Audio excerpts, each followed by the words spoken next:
Vamos a orar, hermanos, por favor. Arrodillémonos los que podamos.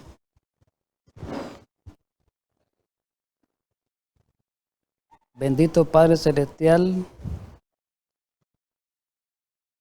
gracias por tu misericordia y tu bondad siempre. Ayúdanos a esta hora que vamos a estudiar tu palabra. Un tema interesante, como es el tema de la deidad. Ayuda para que nuestras mentes sean refrigeradas con la presencia tuya y podamos entender esta palabra inspirada que es muy importante para nosotros. Envía tu Santo Espíritu para que nuestro Consolador sea el invitado especial y ayúdanos para que cada palabra que oigamos sea verdadera en nosotros, sea una palabra que no quede vacía. En Cristo Jesús. Amén.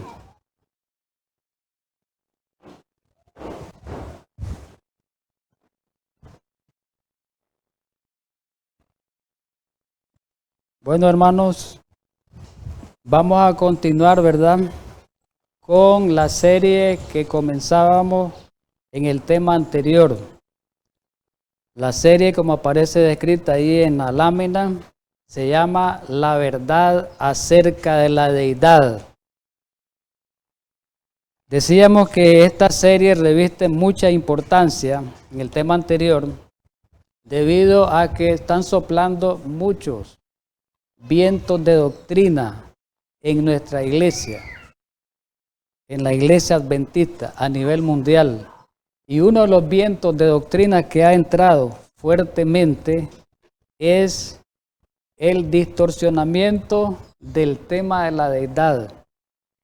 Y eso es lo que vamos a ir estudiando desarrollando a lo largo de esta serie. Pero también decíamos en esa ocasión, el primer tema, que lo estudiábamos también porque otras sectas, otras iglesias también han deformado el concepto de la deidad, dándole interpretaciones humanas. Entonces eso es lo que vamos a ir esclareciendo o descifrando a lo largo de este estudio de esta serie. Y hoy en esta ocasión vamos a estudiar la segunda parte o el segundo tema, más bien. Y el segundo tema tiene por nombre Jesús, el unigénito y primogénito. Repito, Jesús, el unigénito y primogénito.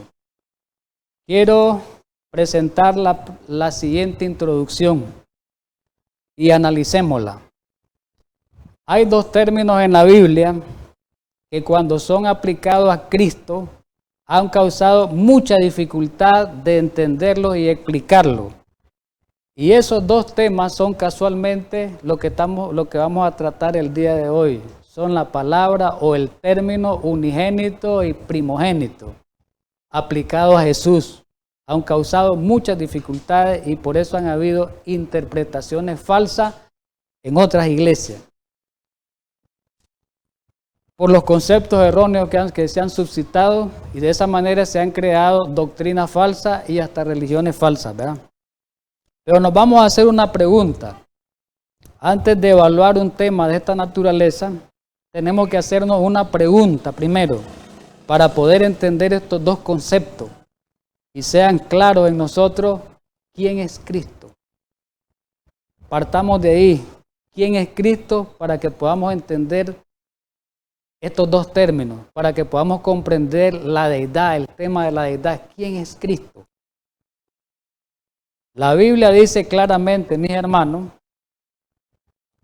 en el Evangelio de San Juan, en el capítulo 1, el versículo 1, habla muy claramente, en el capítulo 1 habla muy claramente de quién es Cristo. Primeramente en el versículo 1 lo vamos a ver y después en el verso 14.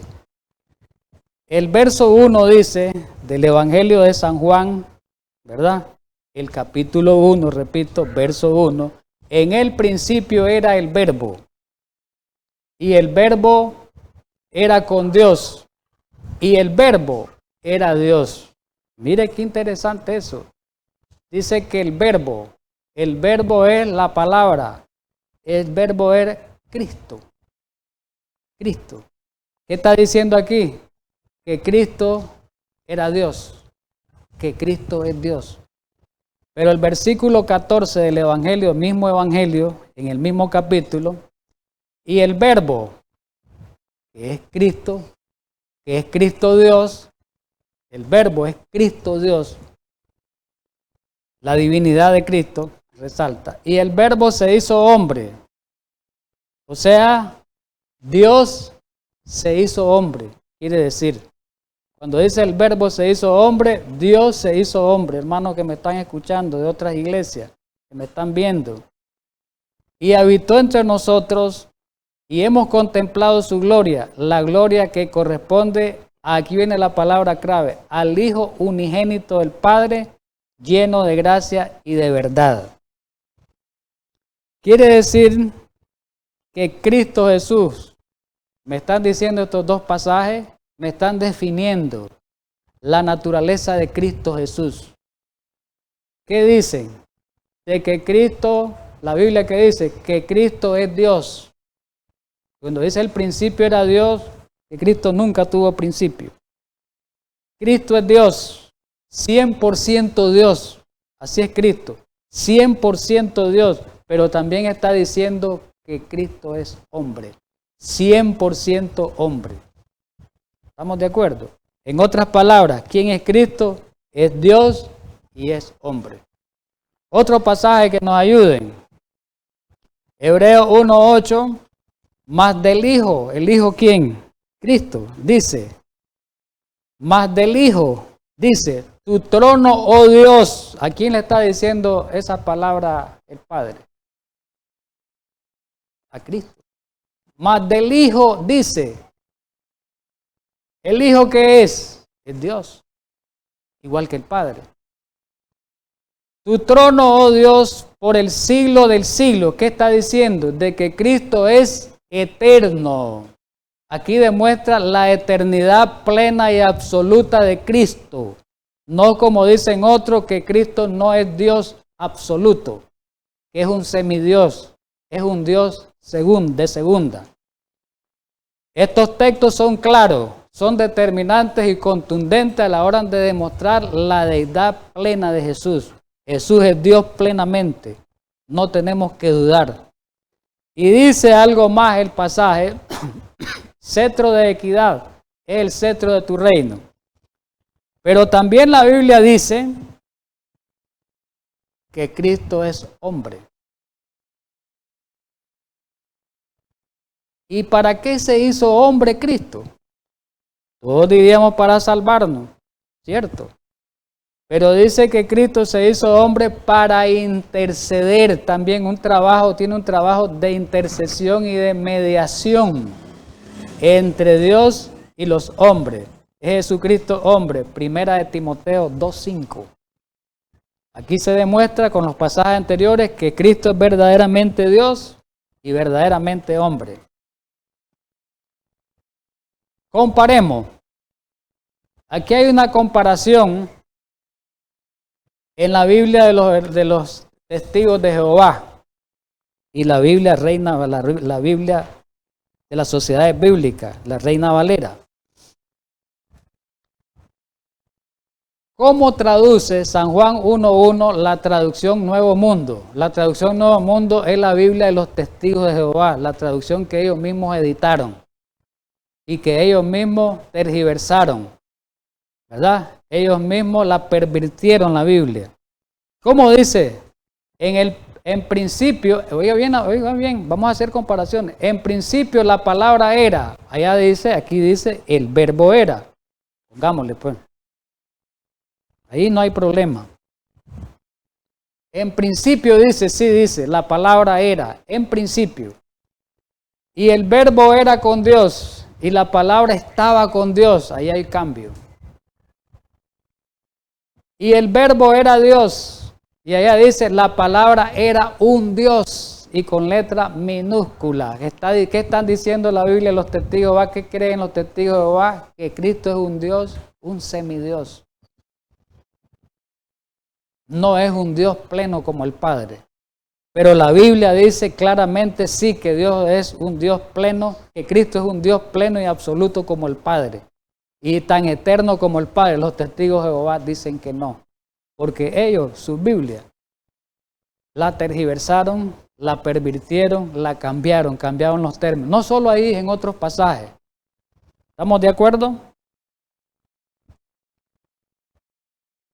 Hay algo interesante y un consejo para seguir, para que no nos enredemos ni nos equivoquemos en cuanto a poder identificar la naturaleza de Jesús, tanto divina como humana. Cuando consideramos cualquier texto que se refiere a Jesús, debemos preguntarnos primero si el pasaje se refiere, versículo bíblico, a Cristo como Dios o el pasaje se refiere a Cristo como hombre. Es importante eso, porque a veces se da a entender que a veces la Biblia habla de Cristo como un ser subordinado del Padre. Pero habría que ver en qué estado y en qué condición es que Cristo se subordina al Padre. Eso es importante determinarlo. Y hay podríamos decir, otra regla, pongámosle así pues, que podemos aplicar para poder determinar con exactitud a qué nos estamos refiriendo, es que si el versículo que estamos en referencia se aplica a la naturaleza de Cristo o a la posición de Cristo. Si nosotros aplicamos esta regla que acabamos de hablar, de determinar, vamos a poder entender los pasajes aparentemente difíciles. Vamos al concepto, a definir qué cosa es unigénito. Vamos a partir. Unigénito. Primeramente vamos a verlo en el diccionario español. Vamos a ir por parte. En el diccionario de la lengua española, Larousse famoso, ¿qué significa unigénito? La palabra unigénito, dice el diccionario Larousse de la lengua española, el español, que viene del latín, ni siquiera dice del hebreo. Viene del latín unus, que significa uno. Y viene del latín genitus, que significa engendrado. ¿Qué significa? Único engendrado. Según el diccionario español de nosotros. ¿Y qué dice? Es un adjetivo que se aplica a la persona que es hijo único. En otras palabras, según el diccionario de nuestra lengua, y el mismo inglés y en otras lenguas modernas, ¿qué cosa es unigénito? El hijo único. Si un matrimonio tiene un hijo, entonces ese hijo se le llama unigénito, porque es hijo único, de acuerdo a esta definición. Pero vamos a ver lo que dice la Biblia. Pero cuando vayamos a investigar una palabra que queramos entender el significado bíblico de esa palabra,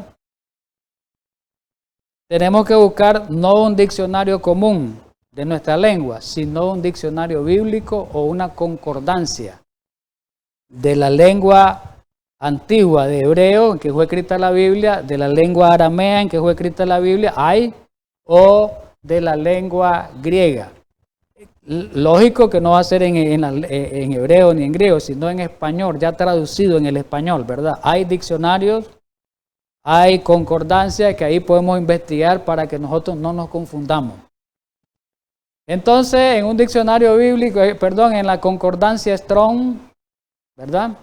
Que es donde se investigan las palabras originales de la Biblia, dice que unigénito viene en griego, que es la palabra en el Nuevo Testamento que estamos buscándola.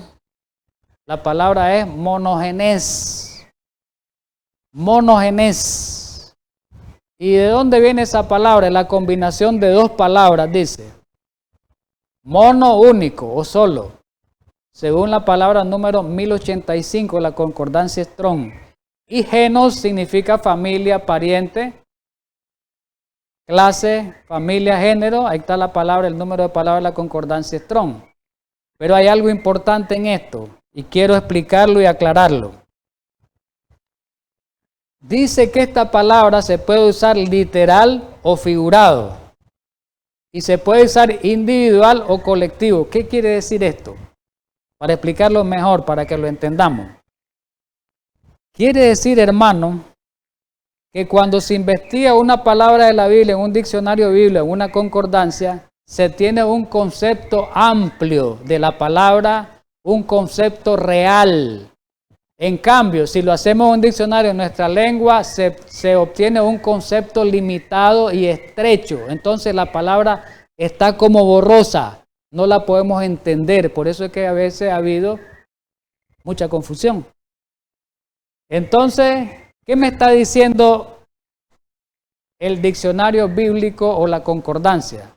Me está diciendo que esta palabra unigénito se puede aplicar verdaderamente de una manera literal o se puede aplicar de una manera figurada o metafórica. ¿Qué quiere decir eso? Que se puede aplicar, que es verdad, como dice el diccionario latín, el diccionario español, que es verdad que el unigénito es hijo único, pero no se queda ahí la palabra. La palabra en hebreo o en griego no se queda ahí. Dice que además de ser uno, dice que esa palabra tiene una aplicación figurada, que ya no es solamente uno. Eso lo vamos a ir estudiando a lo largo desarrollando a lo largo del estudio. Entonces esa palabra geno se deriva, dice el verbo ginomai, que significa venir o venir a ser, ahí está el número de palabras, y no deriva de una palabra griega genao, que significa engendrar. En otras palabras, el monogenes no significa engendrar o procrear, como la palabra en español. Uniendo el significado de estas dos palabras, mono y geno, que significan único, el único de una especie o único de su clase. En otras palabras, el único hijo, o también puede ser alguien que tenga una característica especial única y que nadie la tiene. Vamos a verlo mejor en el diccionario bíblico. Estamos definiendo términos nada más, después vamos a aplicarlo a los versículos. En el diccionario bíblico adventista, miremos cómo lo define, dándole más detalle. Lo mismo que decía la concordancia, porque ahí es traída, monogenes, único de su clase, singular de mono, los mismos términos. Voy a seguir leyendo más adelante. Término que aparece en la Reina Valera revisada. Y aparece en la versión Jerusalén católica, en la Dios habla hoy, la Nueva Biblia española, aparece como único. Pero aquí viene la parte clave, para que le entendamos. La palabra griega, que es monogenes, no contiene la idea de engendrado. ¿Por qué? Porque ahí donde está el error. Cuando los hermanos de otras iglesias, como los testigos de Jehová, agarran esta palabra, dice Jesucristo fue engendrado. Porque pueden agarrar la palabra del española, que dice que es el hijo único.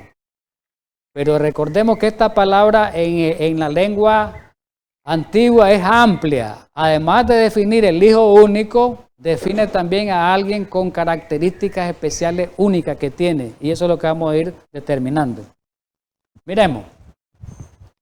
Dice que la palabra griega no contiene la idea de engendrado. O sea, que Cristo no fue engendrado para aplicar esta palabra. Eso es lo que me está diciendo. Como título aplicado al Señor, a Cristo, porque Él que es humano, la palabra pone énfasis, oiga bien, aplicado a Jesús. No es que Jesús nació primero. Pone énfasis en la singularísima relación que existe entre el Padre y el Hijo. Entonces, esa palabra se aplica más bien figuradamente en cuanto a la relación única que hay entre el Hijo, que es Cristo Jesús, y el Padre eterno. Por eso es un monogenes. Hay una relación única que nadie puede tenerla. Ningún ser en el universo puede tener esa relación que tiene el Hijo, que es Cristo Jesús, con el Padre. En ese sentido es unigénita. Pero vamos a verlo, vamos a seguir explicándolo. Puede dársele un uso literal a esa palabra, ya lo vimos, pero también se le puede dar un uso figurado, que es lo que acaba de explicar el diccionario. Y en el uso figurado revela una cualidad o categoría especial única. Cristo es el único ser encarnado, divino. No hay otro en el universo. Por eso es unigénito, porque tiene esa especialidad, tiene esa característica especial. Ahora, esta palabra unigénito aparece 9 veces en el Nuevo Testamento. 3 son en Lucas, ahí están los pasajes, 7:12, 8:42 y 9:38. 3. En la que se le da un significado literal aquí. Se aplica también literalmente como hijo primero, pero no a Jesús. En ese sentido, pues en el sentido de su deidad, no a Jesús en el sentido de su deidad.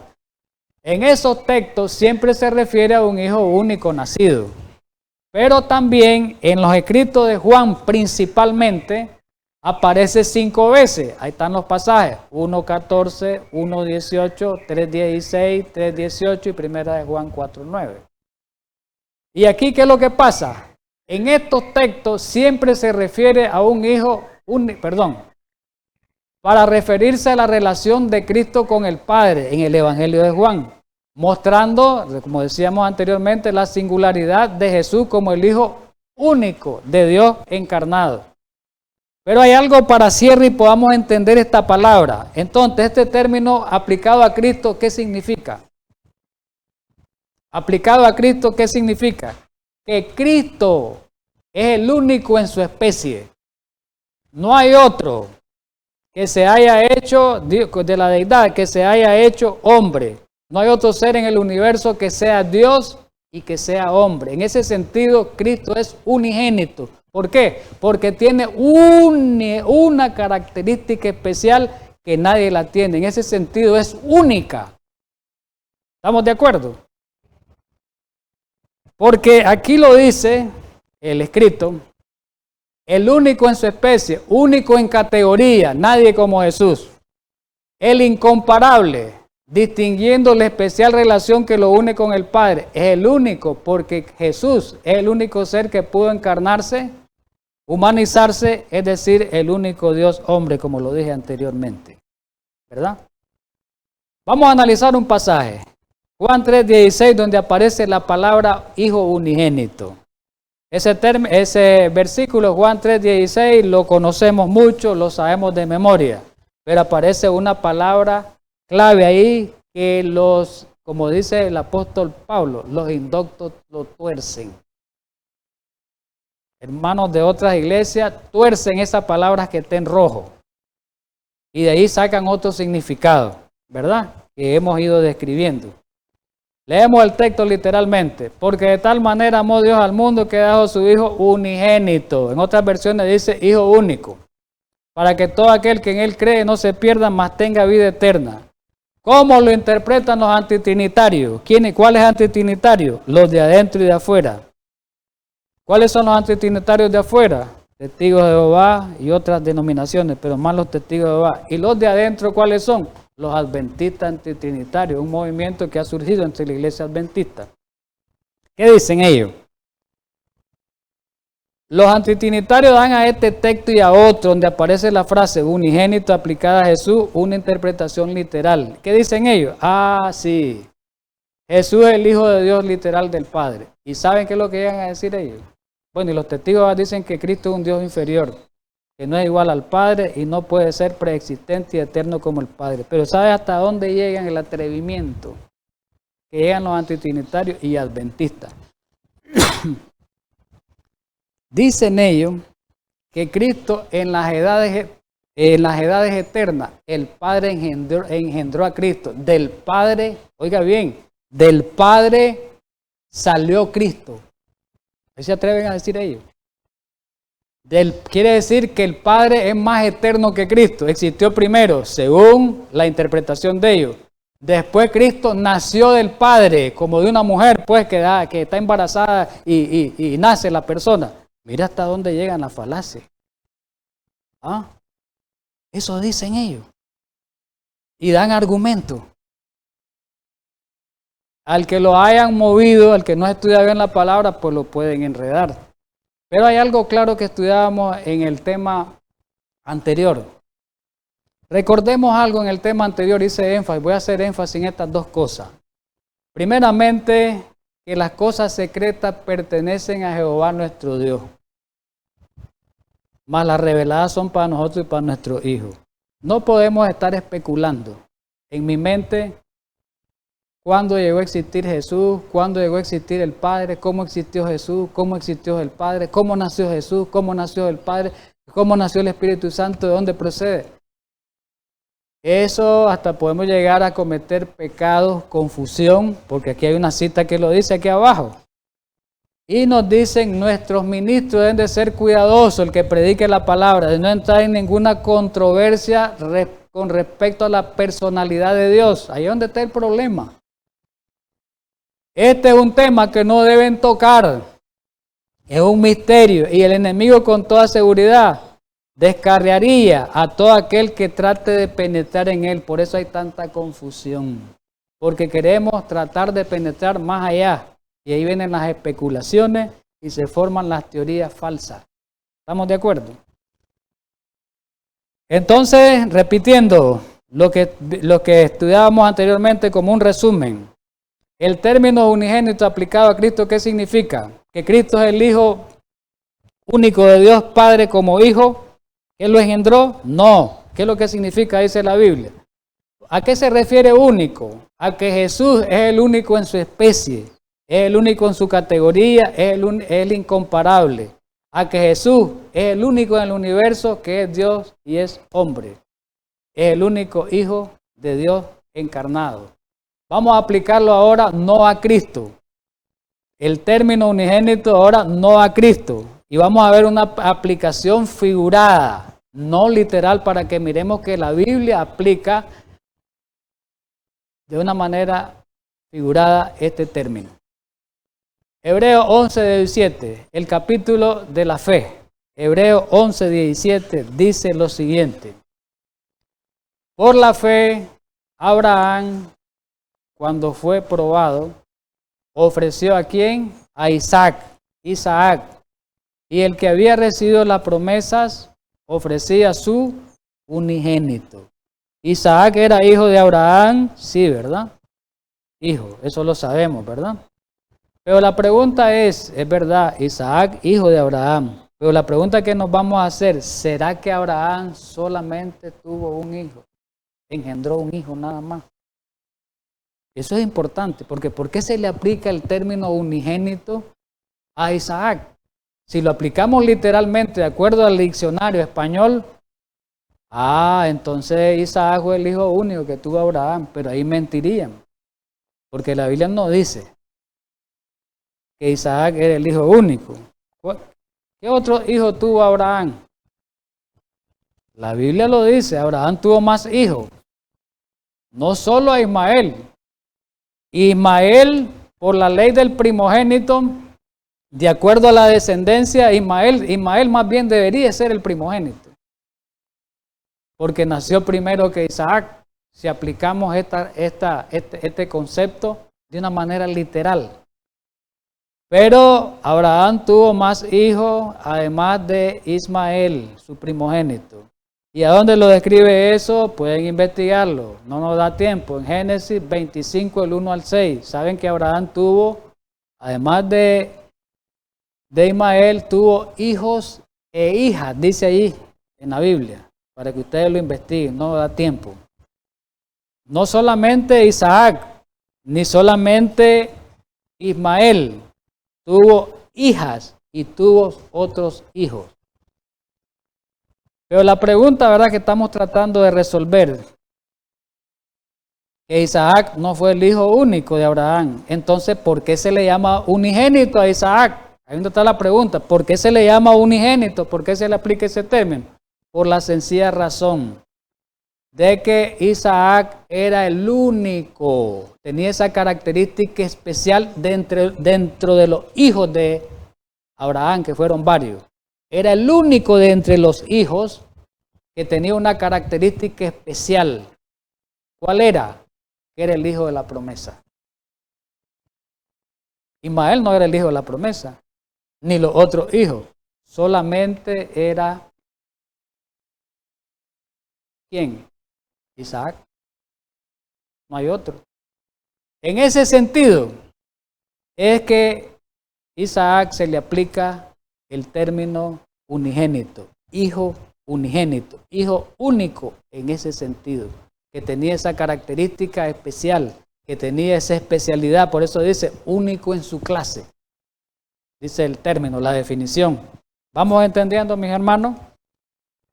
Pero vamos a la otra palabra. Ya entendimos lo que es unigénito. Ya entendimos por qué a Jesús se le aplica ese término. No porque Jesús haya sido engendrado literalmente por el Padre.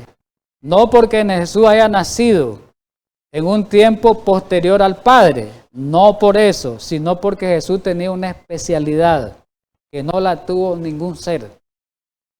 ¿Y cuál era la especialidad? Que Jesucristo era el único Hijo de Dios encarnado. Que Jesucristo ha sido el único Dios que se ha hecho hombre. Pero vamos al término primogénito. Otro problema ha creado esta palabra. Primogénito. Otro problema. Miremosla primero en el diccionario de nuestra lengua española. ¿Cómo la define? Dice que es un adjetivo y se aplica al hijo o la hija que nace primero. Entonces, ¿qué cosa es primogénito? El primer nacido. Si una familia, un matrimonio tiene 7 hijos, al primero se le llama primogénito, ¿verdad? Si tiene 4 hijos, al primero es el primogénito, de acuerdo a esta definición literal. El primer nacido de una familia, de un matrimonio, el primer nacido, de acuerdo a la definición que da el diccionario de la lengua española, el diccionario Larousse. Pero la pregunta es, ¿qué dice la Biblia? Porque yo no me voy a ir con esa definición. Tengo que irme a cómo está definido, a cómo está conceptualizado en la Biblia. Y para ello tenemos que hacer uso, como dije anteriormente, de las lenguas maternas, de las lenguas antiguas, que fueron escritas en la Biblia. Entonces tenemos que hacer uso de concordancia y de diccionario bíblico para entender bien ese concepto. Muy bien. Miremoslo de acuerdo a la Strong, que es la que se utiliza más. ¿Cuál es la definición bíblica de primogénito?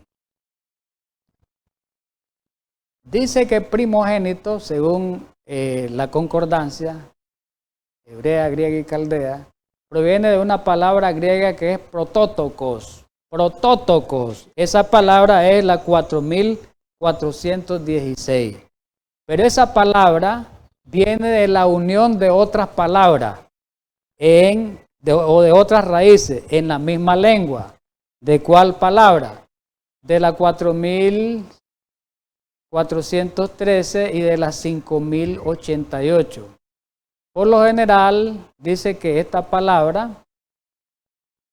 es como un sustantivo, más bien se usa como un sustantivo literal o figurado. Me anclo ahí. Quiere decir, hermanos, para que hagamos la comparación, aquí se puede ver en la lámina, que en la lengua moderna, en el español, la palabra se cierra y es estrecha y limitada. Dice, primogénito es el primer hijo de una familia, de un matrimonio. Pero la lengua antigua, que es la lengua griega o hebrea o la aramea, en este caso el griego, es más amplio el concepto. No solo la aplica literalmente al primer hijo, sino que la va a aplicar, como lo vamos a ver ahorita, con una aplicación más extensa y más amplia. Vamos a seguirlo viendo. O sea, en un lenguaje figurado. Entonces esta palabra protótoco viene de una palabra protos, ya la mencionamos, que significa el primero. Es verdad. Es verdad. Que se le da por esa aplicación literal. Es el primero. Se aplica en la Biblia como el primero. Tiene aplicación. Pero la Biblia va más allá.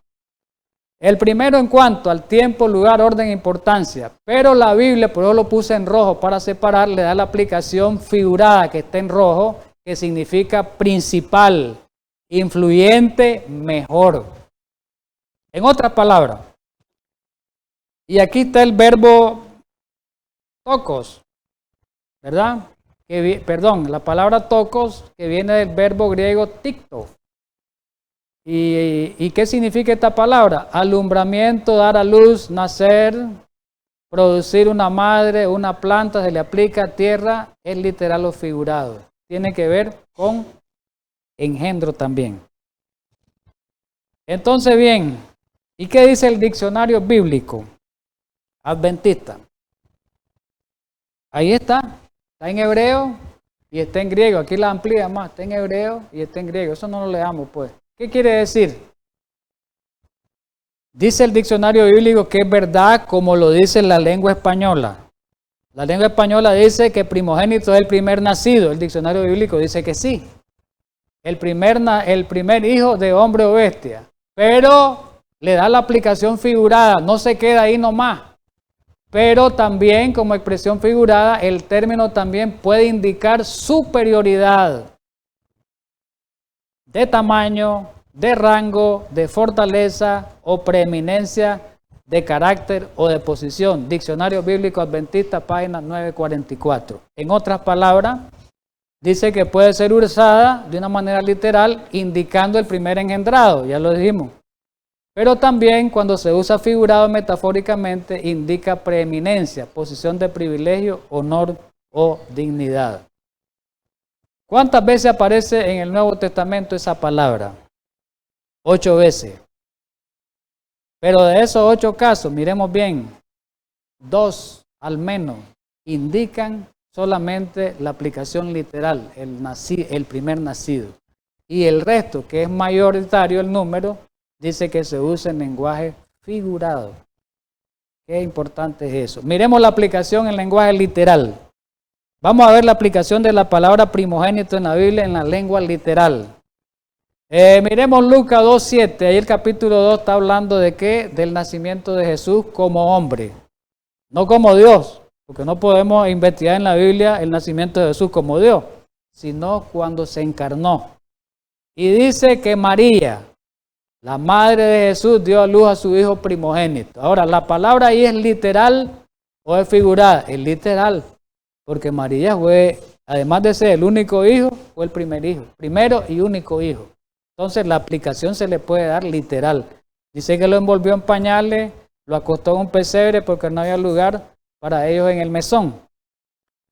Pero Hebreos 11:28, miremos bien cómo la aplica. Dice, por la fe se celebró la Pascua y la aspersión de la sangre para que el que destruiría los primogénitos no los tocase a ellos. ¿A qué se está refiriendo a esto? Al tiempo que estaban cayendo las plagas en Egipto. Y la última plaga fue la muerte de los primogénitos, ¿verdad? Ahí está hablando de los primogénitos, está hablando literalmente de los primeros nacidos, tanto de personas como de bestias. Pero en este caso hagamos la referencia a personas. Muy bien. La palabra primogénito contenía un significado especial para los hebreos. ¿De dónde viene esa palabra? Entre los hebreos antiguos el hijo primogénito tenía una posición de importancia especial. ¿Cuál era? La primogenitura. ¿Y la primogenitura? ¿Qué tenía que ver la primogenitura? Esos privilegios. ¿Qué incluía la primogenitura? Bueno, al que era el primer nacido. En los israelitas se le daba, dice, al primer hijo, al nacido, se le daba, dice, una porción especial de la herencia. Tenía más herencia que los otros hijos, esa era la ley. Entonces había una especialidad, había un privilegio especial, que la herencia que iba a dejar el padre, la mayor parte iba a ser para el primer hijo de la familia.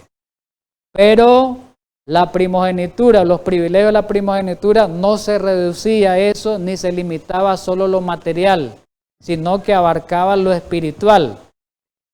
Y en eso espiritual abarcaba responsabilidades espirituales de la familia que recaían sobre el primer nacido, sobre el primer hijo.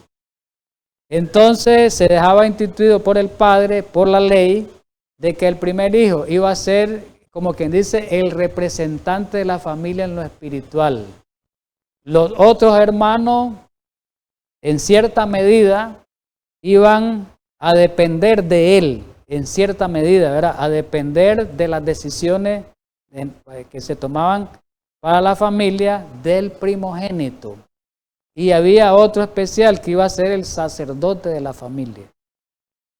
Tenía que ver lo espiritual y también era una bendición espiritual y tenía que ver la bendición material. Entonces, en ese sentido es primogénito, o sea que el primogénito tenía características especiales que lo determinado por la primogenitura. Miremos este escrito: después de la experiencia de la Pascua, de la muerte de los primogénitos de Egipto, dice Jehová enfatizó la posición especial del hijo mayor, el primer hijo mayor, al ordenar que todos, tanto hombres como bestias, deben de ser especialmente consagrados a él, dedicados. Quiere decir que el primogénito es el que debía ser más, todos se deben de consagrar a Dios, pero en la familia el que debe ser más consagrado porque iba a ser el dirigente de esa familia. ¿Estamos de acuerdo?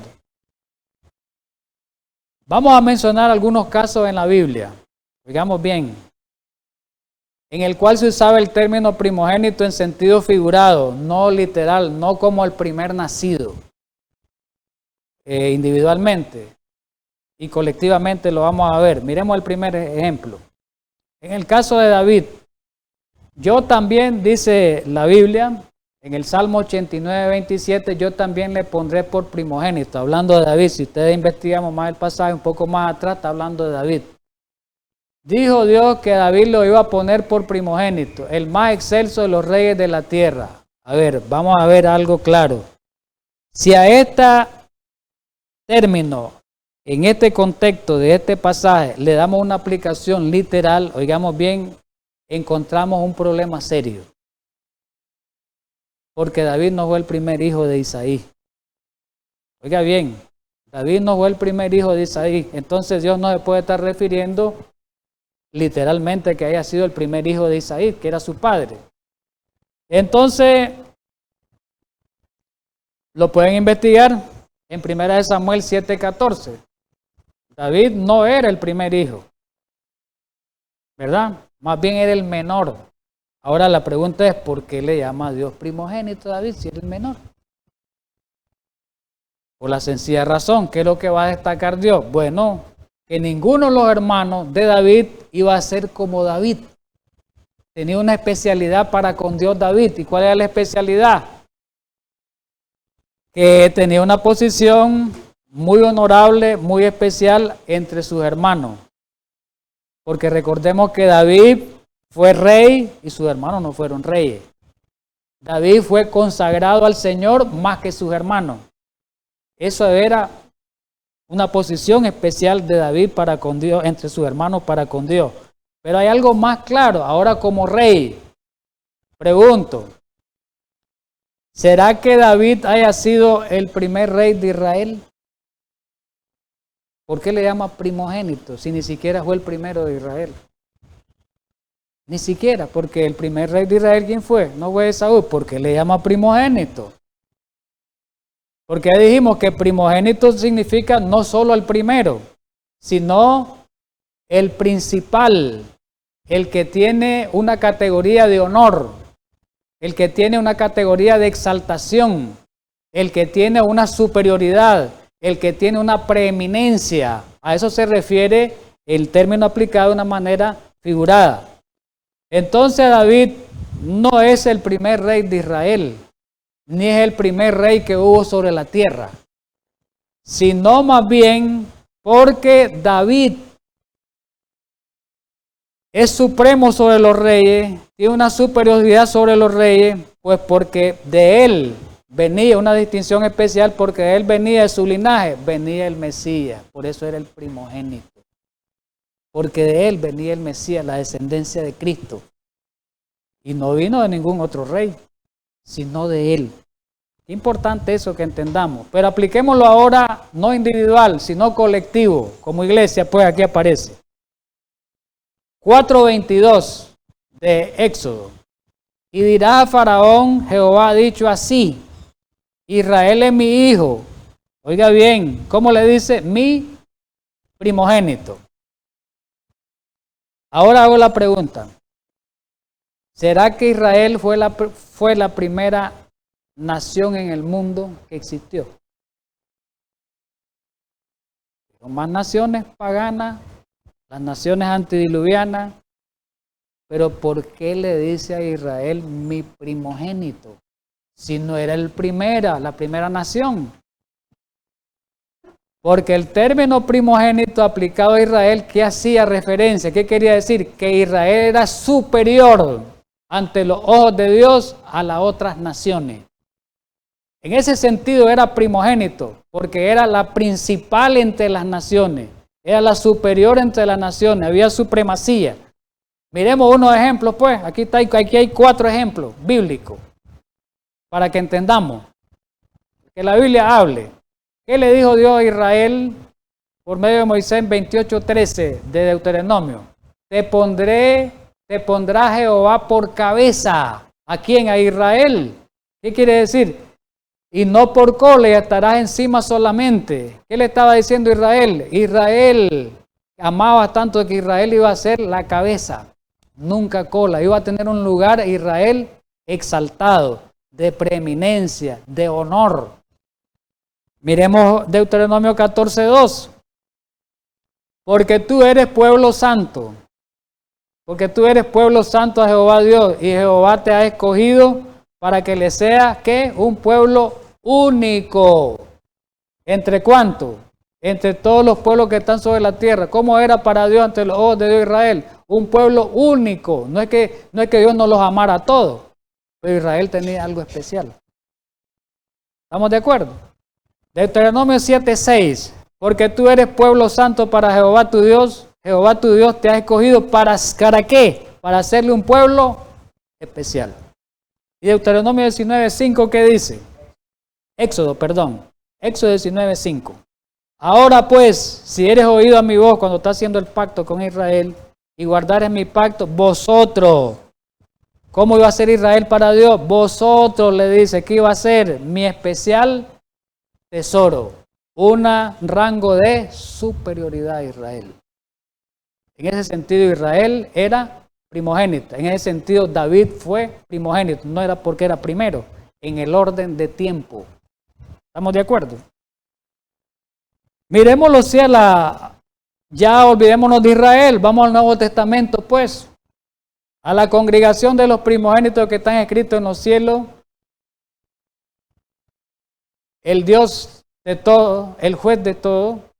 A los espíritus de los justos hechos perfectos. Bueno, me interesa más la parte que está en rojo. A la congregación de los primogénitos. Aquí no está hablando de Israel. Está hablando de la iglesia moderna. Del Israel moderno. ¿Y qué quiso decir ahí Pablo? ¿Qué está destacando? ¿A qué le llama congregación de los primogénitos? Exalta a la iglesia. La iglesia no solo consiste en seres humanos y primogénitos literales. Si aplicamos esta terminología, entonces diríamos que la iglesia última, que la iglesia a la que se le está aplicando aquí está compuesta solo de primogénitos, y eso es falso. ¿Primogénito en qué sentido? ¿Qué enfatiza aquí? La palabra primogénito, posición y preeminencia entre los hijos de Dios, los redimidos. ¿Es así o no es así? Los redimidos ante Dios tienen una preeminencia, tienen una posición más exaltada que los que no son redimidos, que los hijos de Dios. ¿Estamos de acuerdo? Entonces está diciendo la Biblia que son literales, hijos literales y espirituales. En el Israel literal y el Israel espiritual está diciendo que son solo primogénitos toditos. Toditos son primogénitos literales. No está diciendo eso. Pero vamos a la última parte.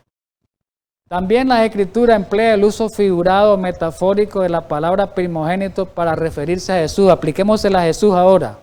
Ya dimos una aplicación amplia, general, ahora vamos a aplicársela a Jesús. Y ahí es donde viene el error de los hermanos testigos de Jehová y de los antitrinitarios adventistas. Y forman una herejía al aceptar ese error. Bueno, entonces vamos a ver a Jesús, dice, como el primogénito de la creación y como el primogénito entre los muertos. Vamos a ver el pasaje pasajes clave. Colosenses. Colosenses 1 lo usan los testigos de Jehová este texto. Esto lo usan, miren, su texto, uno de los textos principales para la cuestión del primogénito. Como decíamos, uno de los textos principales para la cuestión del unigénito era Juan 3:16 y otros pasajes. Y para el primogénito es Colosenses 1:15. Dice, hablando de Jesús, Él es la imagen del Dios invisible, el primogénito de toda la creación. Dicen los testigos. Ve, Cristo fue el primer creado. Ve, ahí está diciendo, Cristo fue el primer engendrado y creado de la creación. Entonces Cristo no es como el Padre, porque tuvo principio. Dicen los testigos de Jehová y los antitrinitarios. Ya se quedan ahí. Ahí está. Ve, ahí está demostrado categóricamente que Cristo lo toman literalmente. Pero esa palabra tiene un uso amplio, es figurado, metafórico y principalmente cuando se aplica a Jesús. Miremos. Dice el 16 que por Él fueron creadas todas las cosas. Las que hay en los cielos, las que hay en la tierra, visible e invisible. ¿Quién lo creó? Cristo. Lo vimos en San Juan 1:1. Cristo fue creador. Pero dicen ellos, sí, es cierto. Y te sacan el texto, si Cristo fue creador. Claro, dice. Él creó todas las cosas después de Él. Primero lo creó el Padre a Él, pero después Él creó, Dios le dio la potestad que creara todo el universo. Ahí te lo acomodan. Y no es así, hermano. Dice el 17, y Él es antes de todas las cosas, y te lo siguen acomodando, y todas las cosas en Él subsisten. Pero dice el 18, y Él es la cabeza del cuerpo, que es la iglesia. Él es el principio, el primogénito entre los muertos. Viene otro problema que se van a encontrar los testigos de Jehová y los otros antitrinitarios. Para que en todo tenga la preeminencia. El 19 es un versículo clave para ayudar a entender estos versículos anteriores. Por cuanto agradó al Padre que en Él habitase, ¿qué? Toda la plenitud. ¿La plenitud de quién? De la deidad. Está en Cristo. Y nos ayuda Colosenses 2:9. ¿Verdad? Colosenses 2:9 nos va a ayudar. Colosenses 2:9 nos va a ayudar. Pablo lo que está tratando de mostrar aquí es la preeminencia de Cristo sobre la creación. ¿Por qué Cristo es primogénito de la creación? Porque Cristo fue el creador. Esa es la razón. En ese sentido, Él tiene la preeminencia. Fue el creador de todas las cosas. Ahora, el versículo 9 de Colosenses capítulo 2 va paralelo a Colosenses 1:19. Dice que ya agradó al Padre. Por cuanto agradó al Padre que habitase toda la plenitud. Detalla más. Colosenses 2:9. En Él habita, dice, corporalmente. Toda la plenitud de ¿quién? De Dios, de la deidad. Entonces, en Cristo está. ¿Qué significa eso? Comentario bíblico adventista nos va a ayudar. ¿Qué significa que en Cristo habite corporalmente toda la plenitud de la deidad? Miremos lo que dice el tomo 7, el comentario bíblico 208. Dice que en Cristo habita la suma total de la naturaleza y de los atributos de Dios. ¿Qué quiere decir? Todos los atributos de la deidad están en Cristo. Eso quiere decir, ¿cuáles son los atributos? Cristo es eterno. El atributo del amor está en Cristo porque Él vino a morir por nosotros. El atributo de la omnisciencia, omnipresencia está en Cristo. Todo el atributo de eternidad está en Cristo. Todos los atributos están en Cristo. Y ahí en la naturaleza de Él habitan. Todos los derechos y poderes de la deidad residen permanentemente en Cristo. Y toda la plenitud de Dios se revela en Cristo. La plenitud de la deidad reside en Él corporalmente, en el cuerpo de Cristo. Es una mentira, pues, entonces, todo lo que han declarado. Pero ahora miremos lo de los muertos, ya vamos a ir terminando. Colosenses 1:18, un pasaje que leímos. Aquí hay un problema para los hermanos que creen esta doctrina falsa. Dice que Cristo es el primogénito entre los muertos. Entonces diríamos, Cristo fue el primer muerto que hubo como hombre. ¿Es cierto eso? ¿Quién fue el primer muerto de la humanidad? Abel. Abel. No fue Cristo. Es más, Moisés murió mucho antes que Cristo. Y muchos antes murieron que Cristo. Entonces, pero ¿por qué dice que Cristo es el primogénito de los muertos si no es el primero? Aplicación, ahí no nos da la aplicación literal, figurada. Cristo es el principal de entre los muertos, sí. Cristo es el que tiene honor entre los muertos, sí. Cristo es el que es superior a todos los muertos, sí. ¿Por qué? Porque comentario bíblico nos ayuda. Tomo 7. Y recordemos que Apocalipsis dice lo mismo. Antes de leer el comentario bíblico, leamos Apocalipsis 1:5. Tiene el mismo, va siguiendo la misma línea de Colosenses 1, Juan, ¿verdad? Que citó Pablo. Y de Jesús Cristo, el testigo fiel, el primogénito de los muertos, vuelve a decir. Pero ¿por qué Cristo es el primogénito de los muertos si Cristo no fue el primero? Ni tampoco Jesús fue el primer resucitado. Jesús fue el primer resucitado. ¿Quién creen ustedes que fue el primer resucitado? Moisés. Entonces Cristo no es el primer resucitado. ¿Por qué se le llama primogénito? Jesús no fue cronológicamente, comentario bíblico, tomo 7, página 208. Jesús no fue cronológicamente el primero que resucitó entre los muertos, pero puede considerarse como el primero en sentido que todos los que resucitaron antes de él, Moisés, y los que resucitaron con Jesús, cuando Jesús resucitó, y después de él fueron libertados de las ataduras de la muerte solo en virtud del triunfo de Cristo sobre el sepulcro. ¿Qué quiere decir esto? Por la resurrección de Jesús es que hay resurrección de los muertos. Pablo lo dijo claramente. Si Jesús no hubiera resucitado, no hubiera resurrección. Lo dijo Pablo claramente. De la resurrección de Jesús y de la muerte de Jesús depende la resurrección de los redimidos. ¿Estamos de acuerdo? En ese sentido, Jesús es el principal entre los muertos. No es el primero. ¿Estamos de acuerdo, hermano? Romanos 8:29, último pasaje. Aquí menciona también algo interesante con respecto a Jesús. Porque a los que antes conoció, Jesús también los predestinó para que fuesen hechos conforme a la imagen de su Hijo, para que Él sea el primogénito entre muchos hermanos. Jesús es el primero de los redimidos, entre los hermanos redimidos, no. Pablo pone énfasis en la posición especial de Cristo como hermano mayor de los redimidos, sí. El mayor, como el principal. Jesús no fue el principal entre la familia redimida. Es el principal. El que tiene el honor, el que tiene la exaltación, el que tiene el rango de superioridad. Terminando pues para concluir este tema, el hecho de que Jesús, el Hijo de Dios, es tanto unigénito como primogénito, oiga bien, no crea contradicción alguna.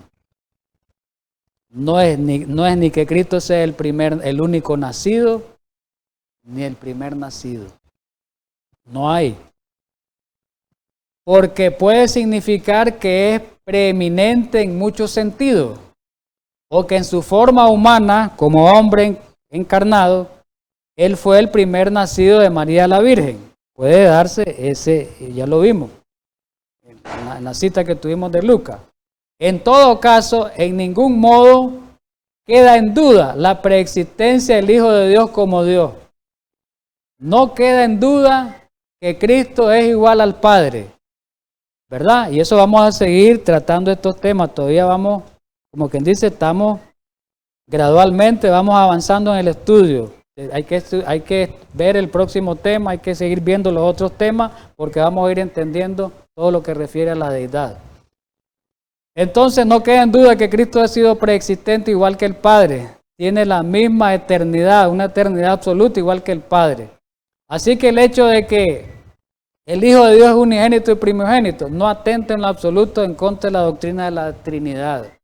Los tres, Padre, Hijo, Espíritu Santo, son un Dios. Los tres son tan eternos como el mismo Dios. La deidad de los tres es eterna por separado cada uno. El Padre es tan eterno como el Hijo es tan eterno como el Padre, y el Espíritu Santo es tan eterno como los otros dos.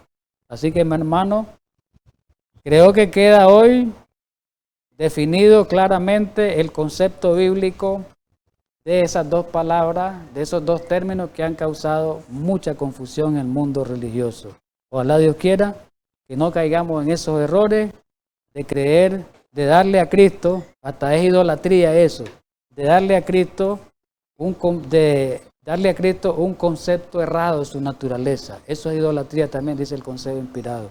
Así que vamos a despedirnos, hermanos, orando para terminar esta parte.